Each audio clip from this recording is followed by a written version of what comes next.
নমস্কাৰ। দশম শ্ৰেণীৰ অসমীয়া মাধ্যমৰ দৃষ্টান্ত পাঠটিৰ লং কুৱেশ্যন কেইটা আলোচনা কৰোঁ। সাতমহলীয়া ঘৰৰ বাহিৰত ৰৈ থকা মানুহজনে কবিৰ সৈতে কি কথা পাতিছিল? তোমাৰ নিজৰ কথাৰে লিখা। উত্তৰ: সাতমহলীয়া ঘৰৰ বাহিৰে ৰৈ থকা মানুহজনে কবিৰ সৈতে ঘৰ ভাড়া বিচাৰি অহা বুলি ভাবি কথা পাতিছিল। সেই মানুহজনে কবিক সুধিছিল যে, হে অচিনাকি মানুহ, তোমাক ইয়াত কি লাগে? তুমি ইয়াত ভাড়া ঘৰ বিচাৰি আহিছা নেকি? আৰু আহিলেও এই কুবেৰৰ মহলাত ক'ত ভাড়া ঘৰ বিচাৰি পাবা? এই কুবেৰৰ মহলাত আহিলেও শান্তিত থাকিব নোৱাৰি।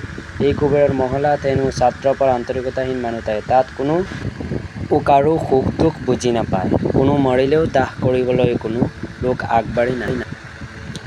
বৰ শান্তিত আছো এই প্ৰজাতিত কোনে কিয় এইদৰে কৈছিল? কথাষাৰ অন্তৰ্নিহিত ভাৱ মোকলাই লিখা। উত্তৰ: উক্ত বাক্যশাৰী কবিয়ে ২৫ বছৰ আগত লগ পোৱা কুকুৰীকণা মানুহজনে কৈছিল।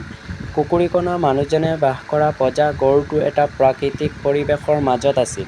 ৰাস্তা ঘাটবোৰ আছিল কেঁচা। প্ৰাকৃতিক পৰিৱেশ কোলাহলনীয়া। তাত মানুহবোৰে আন্তৰিকতা বুজি পাইছিল।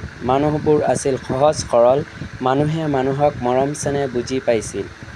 মানুহৰ মনবোৰ আছিল উদাৰ সেউজীয়া প্ৰকৃতিৰ দৰে। সেই পঁজা ঘৰটিত কোনো কৃত্ৰিমতা নাছিল। সেই কুকুৰীকণা মানুহজনে সেই পঁজা ঘৰটিত থাকি আত্মসন্তুষ্টি লাভ কৰিছিল।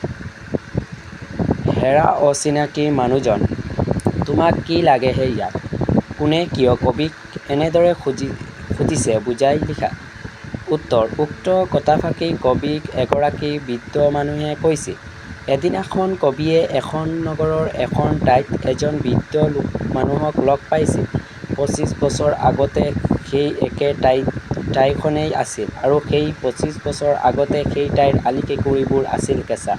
তাত মাথো এটা পঁজা ঘৰ আছিল। এজন বৃদ্ধ কুকুৰীকণা লোকে সেই পঁজা ঘৰটি বিচাৰি ফুৰিছিল। সেই ঠাইখন একেবাৰে জনশূন্য আছিল।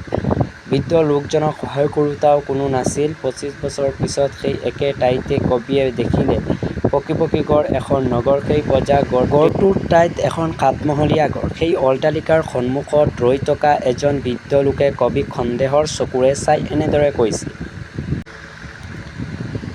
দৃষ্টান্তৰ কবিতাটোত কবিয়ে কিদৰে পৰিৱৰ্তিত সামাজিক জীৱনৰ ছবি আঁকিছে তোমাৰ ভাষাৰে লিখা। উত্তৰ: দৃষ্টান্তৰ কবিতাটোত সামাজিক জীৱনৰ ৰূপ প্ৰতিফলিত হৈছে। কবিয়ে লগপোৱা ব্যক্তিজনৰ প্ৰসংগৰে উন্মোচন কৰিছে নগৰীয়া জীৱনৰ শূন্যতা আৰু অপ্ৰাপ্তি। কবিয়ে গাঁৱৰ কেঁচা আলি-কেঁকুৰিৰ পৰা নগৰৰ কংক্ৰিটৰ হাবিলৈকে বিভিন্ন চিত্ৰকল্পৰ মাজেৰে আধুনিক মানুহৰ নিসংগতা আৰু হেৰুৱাই জীৱনৰ যান্ত্ৰিকতাক প্ৰতিফলিত কৰিছে।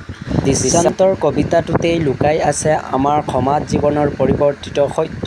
দুটা বিভিন্ন অভিজ্ঞতাৰ মাজেৰে কবিতাটোত ভাৱ আৰু ভাষাৰ অনুপম সাম্ৰাজ্য ৰাখিবলৈ সমৰ্থ হৈছে। দৃষ্টান্তৰ কবিতাটোত আমাৰ সমাজ জীৱনৰ এক উদাহৰণ। ব্যাখ্যা কৰা। মৰিলে দাহ কৰিবলৈ এজন মানুহ নাই। উত্তৰ: প্ৰসংগ: উক্ত কবিতাফাকি আমাৰ পাঠ্যপুথিৰ অন্তৰ্গত দৃষ্টান্ত পাঠটিৰ পৰা তুলি অনা হৈছে। সংগতি: কবিয়ে আধুনিকতাৰ প্ৰচলনত মানুহবোৰ স্বাৰ্থপৰ আন্তৰিকতাহীন হৈ পৰাৰ কথা উল্লেখ কৰিছে। ব্যাখ্যা: বৰ্তমান মানুহবোৰ অধিক আধুনিক হৈ উঠিছে। মানুহবোৰ যিমানেই শিক্ষিত হৈছে সিমানেই স্বাৰ্থপৰ হৈ পৰিছে।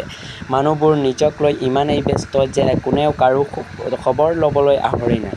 মানুহবোৰে যেন শিক্ষা-দীক্ষা, ব্যস্ততা, কৰ্মক লৈ প্ৰতিযোগিতাত নামি পৰিছে। মানুহবোৰ নিজক লৈ ইমানেই ব্যস্ত যে আপদে বিপদে সহায় কৰিবলৈ কোনো নাহে। আনকি কোনো মৰিলেও দাহ কৰিবলৈ কোনো মানুহ ওলাই নাহে।